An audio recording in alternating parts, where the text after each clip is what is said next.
Welcome to the Zandbergen Report, where wealth strategies and pop culture collide, featuring your distinguished host and certified financial planner, Bart Zandbergen.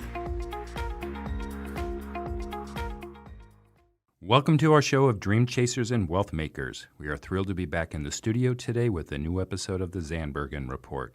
I'm proud to bring in the movers, shakers, and difference makers who are passionate about sharing what they have learned and what you need to know today. And happy to have on the show today, Ben Sorensen. Ben, welcome to the show. Thanks for having me, Bart. Of course. So Tish and I are here, and we're starting our series on behavioral finance. Ben, we had the honor of seeing in action at a recent Schwab conference. We were so impressed that we reached out, and Ben, thanks for taking the time to talk with us today. Yeah, I'm honored. Looking forward to the conversation. Great. Well, let's start the conversation. Make it all about you. Tell us about your background, specifically like your military, your leadership training, so the audience has an idea of who we are talking to. Sure thing. Well, I don't know if I can't stay focused on one thing or just a lot of different passions and interests. Have kind of pursued different things in my life. As you mentioned, military. I've been in the Navy Reserves for going on 15 years. I'm an intelligence officer in the Navy Reserves. Worked at the Pentagon for about 5 years, and now I'm stationed at U.S. Southern Command, which is in Doral, Florida. Nice. For about 20 years. About 20 years I've run a leadership training, executive coaching firm, and just a small organization, and work with leaders around the world to help them grow, develop, improve. And then I'm also a Presbyterian minister. So in that capacity, I serve as a police chaplain for the Hollywood, Florida Police Department, and periodically preach at different churches around. So those are some of the big buckets, aside from family life, being married with 2 little girls. So it sounds like with that kind of a schedule, you have a lot of free time, Ben. What? A lot of time on the couch eating Cheetos. Spend my time. You're classic underachiever. That's pretty obvious. Definitely someone who's making influences in a lot of people's lives, though. So, Bart, I think we should just jump right in and ask some really great questions. Does that sound good? Yeah. Why don't you go?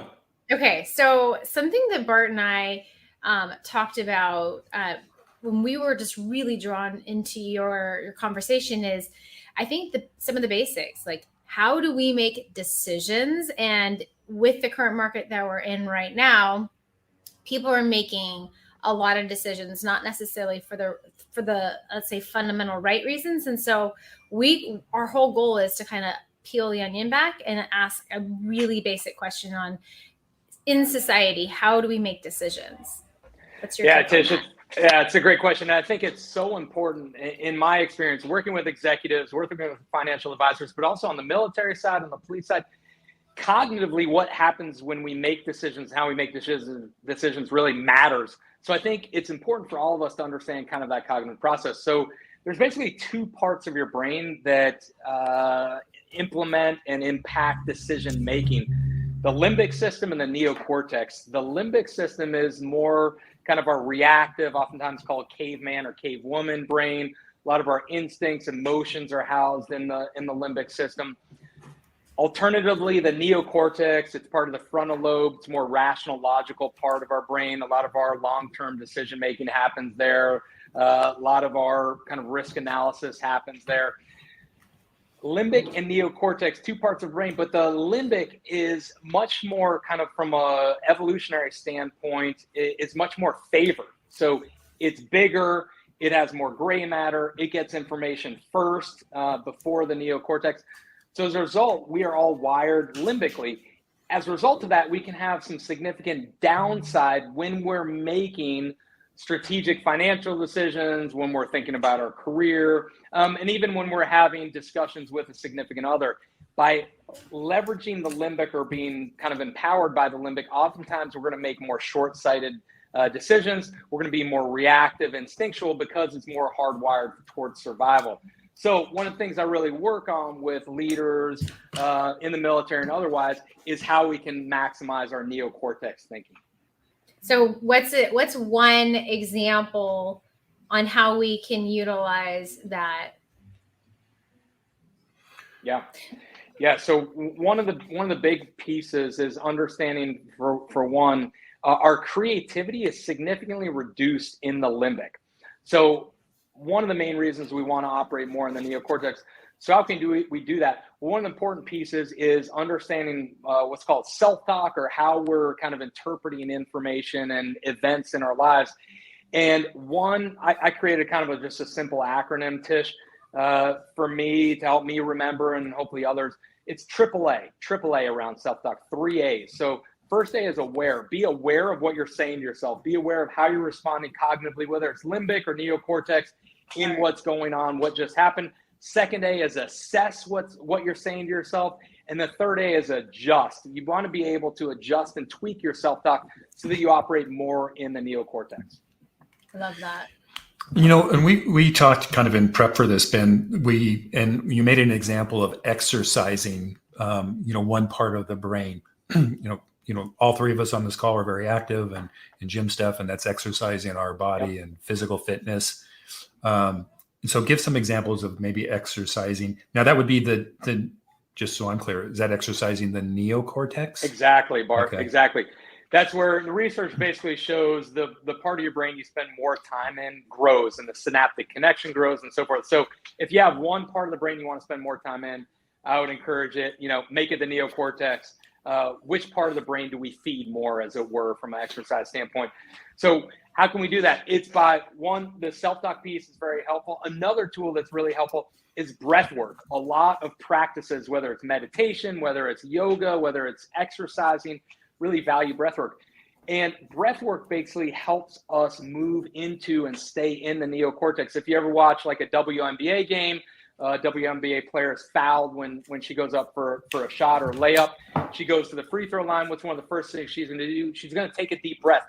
Not necessarily because she's thinking about limbic and neocortex, but she is trying to get more into the neocortex. And a deep breath, just a 4-count breath in through the nose, 4-count breath out through the mouth, will help move you into the neocortex, because when the body senses deep breaths, what that relays to the body is, hey, for the moment we are safe. We are not threatened. We're not running away from something that's going to hurt us. As a result, the body then adjusts its hormone levels and leads you to more neocortex functioning, thus growing, exercising the neocortex more. So this is huge. It is, right? Sorry to interrupt, but this is huge. Yeah. Self-talk and breathing makes a huge difference in being able to shift your mood, shift the way that you're thinking, shift the results. Absolutely. The research shows greater neocortex functioning. The more you spend time there, the more creative you are, the better financial decisions you make. A lot of research shows when you're operating in the limbic, you tend to make poor financial decisions, poor investing decisions. And then I was also just talking to someone the other day, and we were talking about smoking. One of the draws that people have when they smoke is that relaxation. They feel more relaxed or calm. One of the reasons why they might feel more calm is because they're taking these deep breaths. If you think about it, when people are smoking, you're taking deep breaths, and it has this relaxing effect.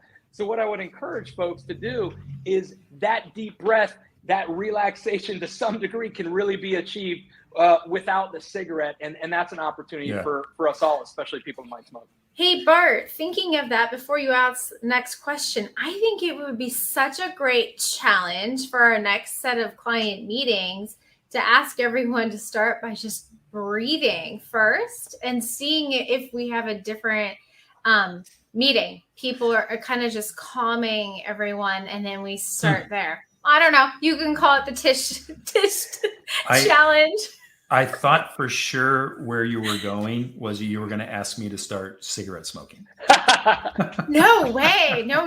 It's not good for your health. No, starting the meeting and we all have a deep breath. Because I feel like what you're saying, Ben, is that's one way we can incorporate that right into our practice and help our clients make better financial decisions when we are talking with them. Because maybe you hear this, but sometimes I feel like when they're getting ready to talk to us, their financial advisors, maybe they're stressed before that call because it's a big meeting. It's like going, I don't know, I've heard some people say it's like going to the dentist. It could be painful because they don't know what's going on. And so they don't understand. And then this is when they get their update. And then this can maybe just help calm them. I don't know.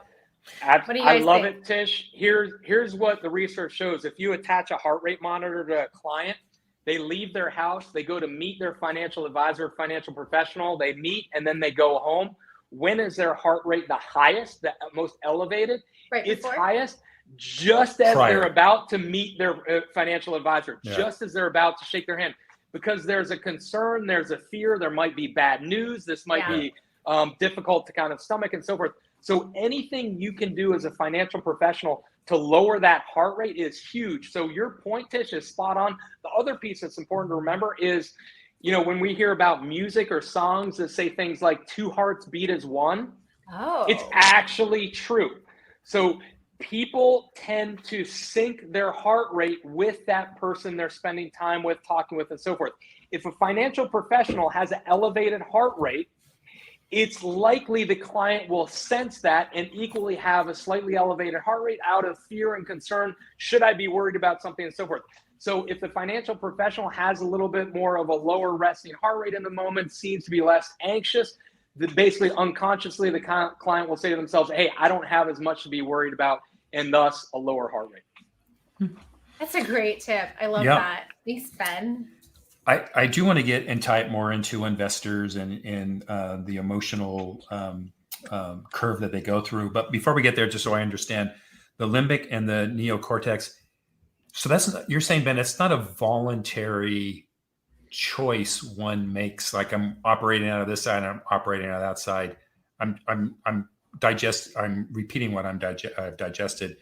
There are exercises that can help move you from one side to another. But I mean, if you're faced with a bear in front of you, you're probably in limbic, right? And you're going to run. It's not something you're going to process and think about.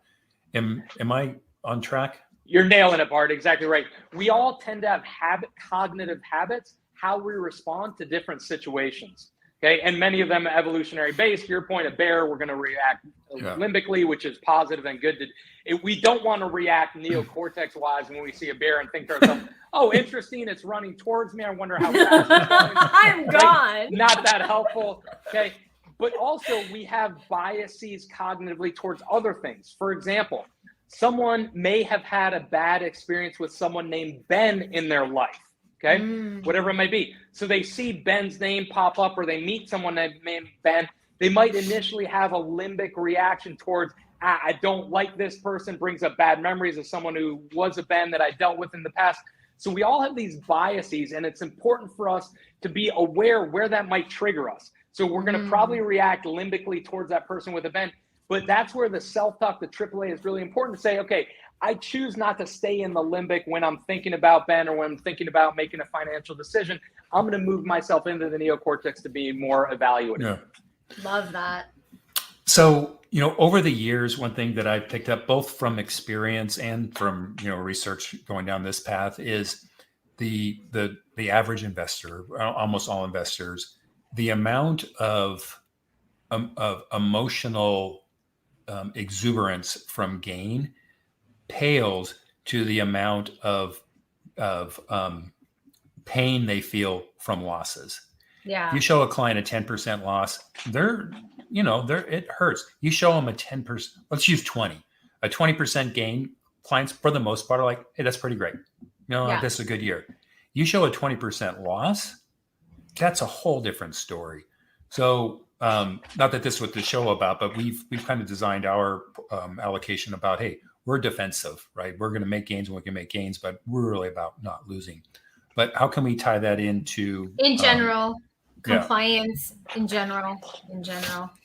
Yeah, no, exactly. And look, we are cognitively wired to limit losses, right? Because the loss is a bigger threat to our survival. The success, the 20% gain, that's great, but it's positive, but that's not a threat to our survival. So as a result, as humans, it's so important for us to really, and as financial professionals, as investors, I like to say, attack the fear, address the fear, engage the fear, confront the fear. In other words, we've got to really address through what I call empathy around investing. So there's 3 A's of empathy. You see there's kind of a pattern here to keep it simple for myself. 3 A's of empathy. You got to attack the fear. So first, you got to ask and address the fear. Hey, Mrs. Investor, what are some of the things that keep you up at night? What's some of the, as you're seeing some volatility in the market, what are some of your concerns? Attack it, address it. Yeah. Second A is affirm. You've got to affirm they have a valid concern. They have a right to feel concerned about that, a right to feel anxious around that. They are feeling how they're feeling. You're not going to change that in the moment. So affirm how they're feeling. Hey, I completely understand it. You're not alone. Hey, you know what? I even have concerns around some of the things you're sharing. And the third A, action plan. Action plan. You can't action plan and provide a course forward or talk about how we're going to lessen your risk or mitigate the risk without first asking and affirming that fear and then move into action plan. And what the research shows is people who have concerns want to be affirmed, but then they also want something, some feel is how they can pull a lever or push a button and make a little bit of difference. And by a financial professional providing an action plan, you're doing just that. I love that. Yeah, that's great. You know, it occurs to me that as we speak here today, we've had some market volatility in this year of 2022, but the investor emotions that Tish and I deal with over the years, it's every day. And as an example, you're probably familiar over the years, Ben, of the investor emotional sine curve, right? On the one extreme, when the market's doing amazing, and then they're in the exuberance stage, and we have had clients, reach out, you know what, we need to be more aggressive. We need to buy, more equities. So, and as we all know, that's that's kind of the peak. And then the stages change as the market goes down. Tish and I had a whole podcast on that. Now we're clearly somewhere, on the bottom rung. We don't know if we're at the bottom, but it's emotions all the way up, all the way down, all the way up, all the way down. Yeah. And, what Tish and I really work really hard at is dealing with those emotions all the time, trying to keep them at bay when they're asking to be more aggressive. Hey, let's focus on what's really important to you. Tish is amazing at pull up the financial plan. This is what your family index is. Redirect to meet your goals and objectives. And now that the market is not at its greatest point, some clients have been a little, concerned. This bring the plan. Look, you're still on track. So it's been a challenge, but a worthy one. Bart, Ben, before you say anything, Bart, I want to say is what you just described is really his last 3 A's in empathy. What we're doing, we address their fears. We send emails out, communications. We talk to our clients frequently, just in general, and in addressing that. The first question out of all of our meetings is, what's going on? And we just stop talking and we listen to what they have to say. And before we go into any of the numbers or anything, we ask, them those questions. So Bart, I think that you're right on track. And sometimes we shift our entire meeting to address those needs and validate it, right? Validate it. We're not justifying it, validating it. And like you said, we redirect to the plan and saying, okay, what is important to you, and pushing them directing them to that plan that was important to them. And so I think what you just said, Bart, is really what Ben is saying. If I'm hearing it correctly, we're doing that now. Yep. Right? Doesn't that describe that? I think you guys are spot on. And let me add an additional suggestion that could help. Oh, cool. Yeah. You all, as all financial professionals, track performance, right? Track investment performance, and you evaluate that, and we discuss it and keep it updated as a client would with you. Let me make a suggestion to additional tracker that you would have, which is emotional output of the client. In other words, let's just track how Ben emotionally is during the course of the year. And in your meeting notes, track that. Okay, January, good call with Ben. Here's where we covered. Here's where the market was. Here's how Ben was feeling. Here's what he was saying. And let's just say he was exuberant at the time. Ben's very excited, really wanting to kind of do more and be more aggressive. We agreed that let's kind of still be rational and reasonable here. And this is what we agreed on. Okay. Next 3 months later, here's where the market was. There's some correction. Ben was kind of middle, feeling basically calm, but not too excited. So that way you can, at the year end, you can say, hey, Ben, let's just go through not only performance, but just kind of how you were feeling emotionally and how we together collectively responded to that emotion and tried to make good decisions collectively for you. And what you can identify for Ben is some habits of emotions so that should Ben be exuberant again, you can say, hey, Ben, you remember a year ago when we had some really good market movement and so forth, you're feeling this way. Here's the decision we've made. Here's how that kind of turned out from a market standpoint, tend to work out really well. That then gives me a chance to reflect back and gives you greater kind of firepower to make sure that given Ben's ups and downs, he's still making good decisions. I love that. I love that. That's great. I've got a note. Tish will definitely, let's talk about that. I'm laughing because I'll tell you why I'm laughing, but I want to, let's kind of move towards your military background and how that, your experience there. And I was going to save this for the end. It just kind of dawned on me from your, 3 major backgrounds: leadership training, military training, and then a minister. So if leadership training doesn't work or needs some help, we've got the military and we'll use the more tactical. And if all else fails, we'll just pray at the end and we'll be fine. Exactly. You got it all covered, Ben. I kind of like it. You're covering everything. Three-pronged approach. It doesn't hurt to start praying at the beginning to just hope this works before you even use any of the hope for the best. Right. All right. I think everyone, myself included, is intrigued when you hear military and which is not espionage. What did you say you were? Intelligence. Yep. That's all my favorite kind of shows, like espionage and all that. So a story or two would be great. And if there's any relation to our topic, that's even better. Yeah. Sure. So, being in the Navy, periodically, I get to interact with our special operators who in the Navy are the Navy SEALs, just incredible folks. Through many of the military special operating, the training they go through. So for Navy SEALs, it's BUDS, Basic Underwater Demolition School.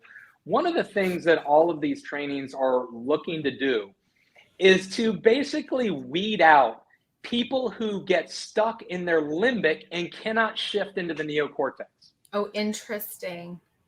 The top performing emotions for the 3 of us are the same top performing emotions for Navy SEALs, special operators, athletes, CEOs, you name it. In other words, the emotions from which we make the best decisions are all the same.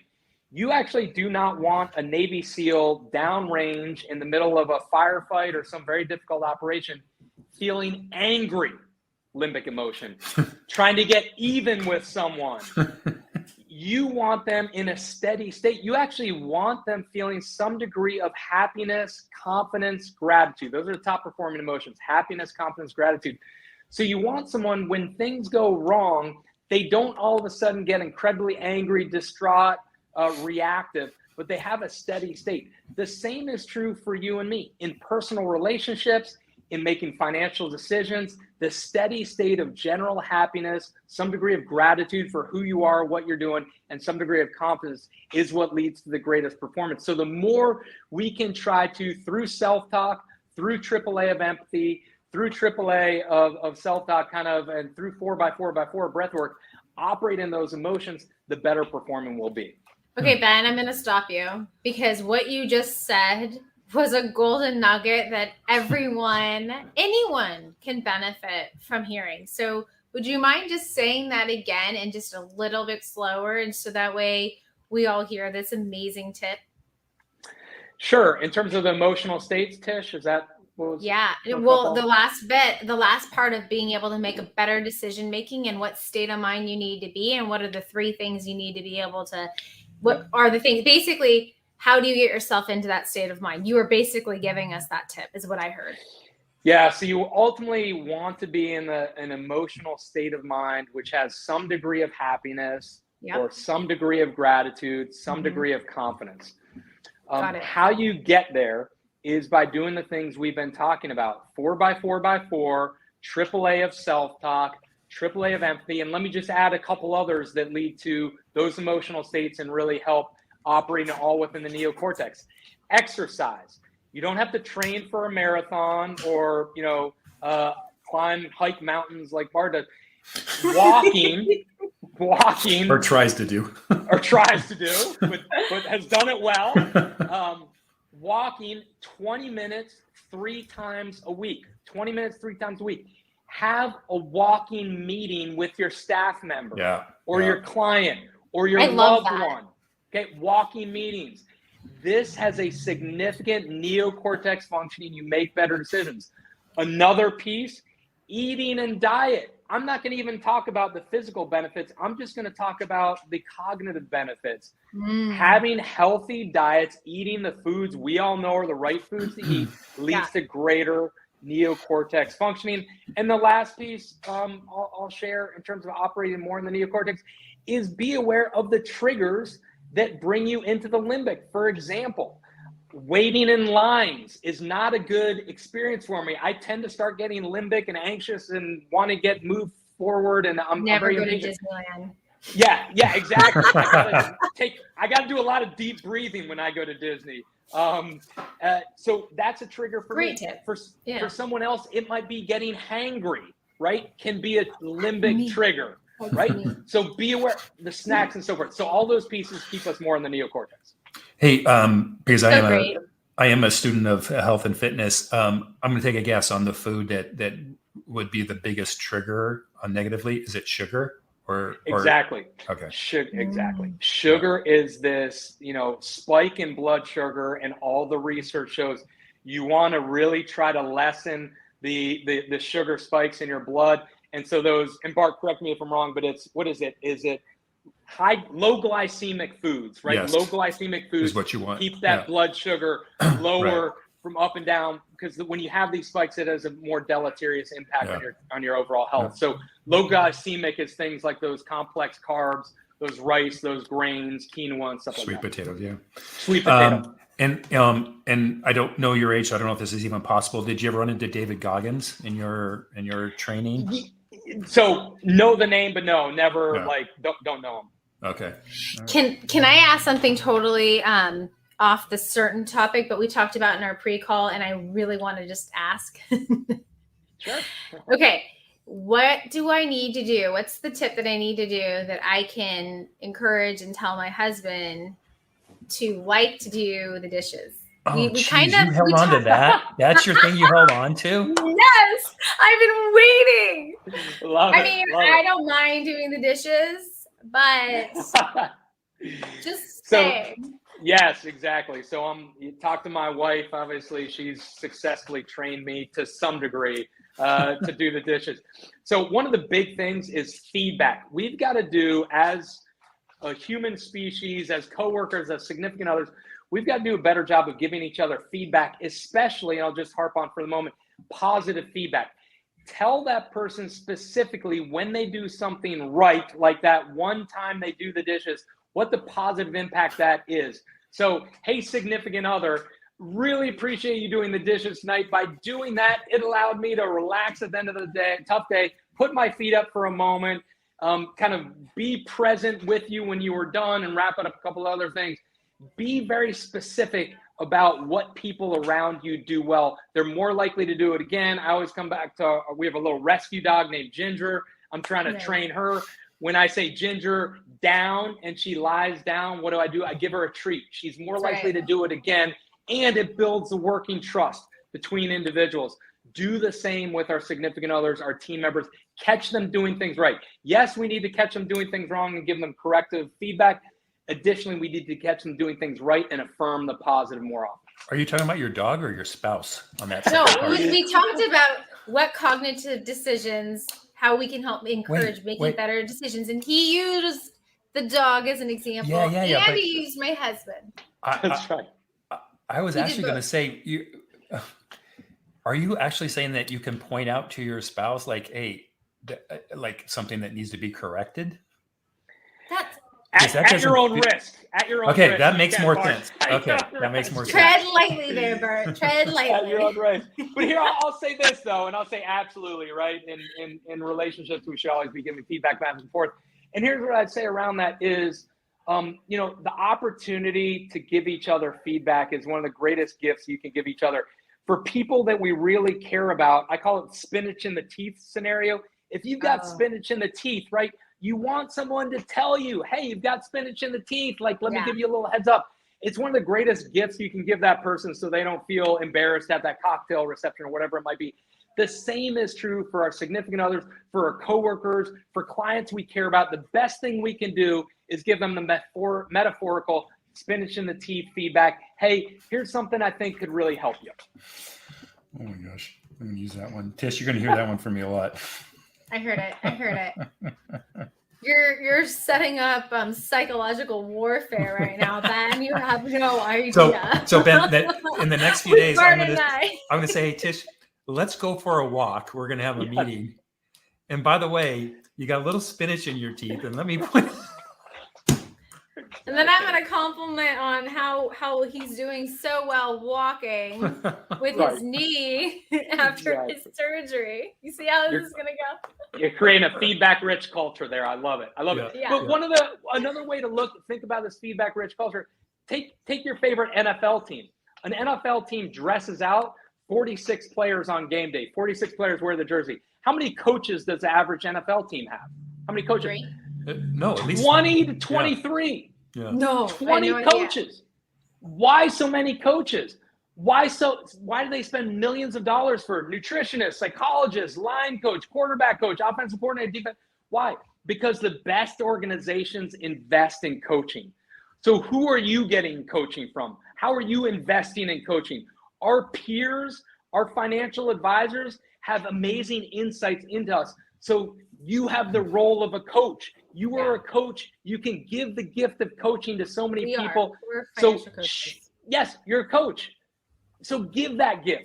Share that feedback. You can change lives. I love that. That's awesome. That's a great, that was a great closing line, but we are close to the end. And with that, let's put a bow on this with everything we've talked about, try to connect it. And, I usually ask, a closing statement, like what's your ultimate lesson learned, but I'd like to maybe vary that a little bit. And let's use that towards what closing words would you use for our listeners, a lot of them investors, to allow them to use the neocortex side of their brain, think, well through this whole process. Sorry, that was long. Yeah. So number one, let me tell you, love yourself. Love yourself. And what I mean by that is really celebrate and embrace who you are and how your reactions come up. Be aware. Oh, okay, that really triggers me. I go to the limbic there. That's all good. That's fine. You don't need to beat yourself up for that. The opportunity is, okay, make the choice. Do I want to stay in the limbic, or do I want to move over to the neocortex through breath work, through AAA, thinking through things differently, self-talk, a little bit of adjustment there? And do I want to grow that muscle to transition over there kind of quickly? So that's the amazing opportunity. And also realize that when you're interacting with someone that might be more in their limbic, the worst thing you can do is react limbically as well. So two people in their limbic are not going to solve the problems of the world. So when you hear someone that's upset and angry and frustrated, the greatest gift you can do there is listen to them. Hear them out. Remember AAA of empathy. Validate how they're feeling, affirm how they're feeling, and then action plan. Give them some options, some tools, how you could help them or how you could help resolve the issue they're facing. That's one of the greatest gifts I think you can give people. That's amazing. Hey, Ben, how can people reach you if you want to be reached? Yeah, please reach me anytime. You can go on Twitter, bensorensen.com, or sorry, that's my website, bensorensen.com. Ben Sorensen Consulting. You can Google that. I'm on Twitter, Ben Sorensen. I'll give you my cell phone too. Feel free to text me, call me, 954-802-3311, 954-802-3311. And just so everyone's listening, we went to Schwab Impact, and that's where we met you, and you were an amazing speaker. And we actually reached out and said, we want more. You were great. And what you had to share was just really what I feel like a lot of times what people need. And executive coaches, they're looking for this stuff. How can we improve what we're doing in the decision making? And so we can be better at what we do each and every day. So, everything you shared on this this podcast has been amazing. And so if you're not going to listen to this, I feel like people are missing out. This is going to be one of the best shows of the year, in my opinion. Yeah. Thank you. Very kind. Ben, thanks for having me. Sure. Thank you so much for your time. We really, really appreciate it. You're welcome. Have a great one. You too. Thanks everyone who was tuned in. We look forward to being in studio next week. Cheers. Tune in next week for the latest edition of the Zandbergen Report, Tuesdays at 2 p.m. Catch up on our recent shows by visiting podcast.bartzandbergen.com. The Zandbergen Report is also available on iTunes, iHeartRadio and Spotify. Interested in being a featured guest on our show or have a question you'd like to hear us answer? Email podcast@bartzandbergen.com. The contents of this podcast episode do not constitute an offer of securities or a solicitation of an offer to buy securities and may not be relied upon in making an investment decision related to any investment offering Access Wealth Management LLC, an SEC-registered investment advisor. Access does not warrant the accuracy or completeness of the information contained herein. Opinions are our current opinions and are subject to change without notice. Prices, quotes, rates are subject to change without notice. Generally, investments are not FDIC insured, not bank guaranteed, and may lose value.